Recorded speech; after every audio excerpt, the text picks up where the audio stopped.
Let's talk about Zion Elee. On threes, number one. Now he's on in the industry. He's ranked as the number 3 player in the country. On three has him ranked as the number 1 player, but regardless, he is elite.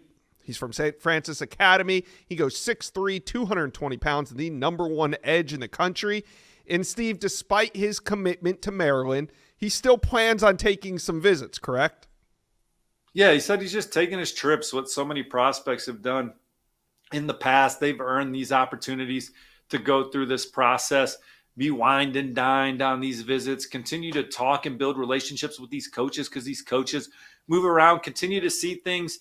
And then obviously it gives you an opportunity to watch these teams play again next season while maintaining your relationships. But he says he's fully committed to Maryland. He said that after his Auburn visit in January. He said that at the Under Armour game in early January. So still a lot of love for the Terps. He wants to help recruit and influence other guys to go to Maryland. And look, he's seen what guys like Stephon Diggs were able to do, other local players making an impact for a Terrapins team. But he's going to take his 6 officials. He said he has South Carolina, Penn State, Ohio State, Maryland, obviously, Auburn, and then Texas A&M. He was just at Auburn recently, during our National Signing Day show.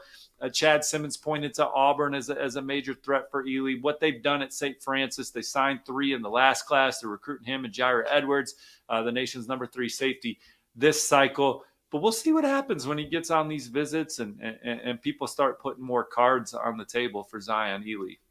Yeah, he's saying all the right things here, Steve, but taking these visits, I mean, it still opens up the chances for a flip to happen.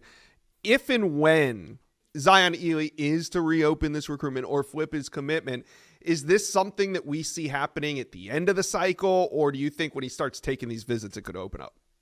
Well, you and I both know we've covered recruiting for a long time, 20 plus years.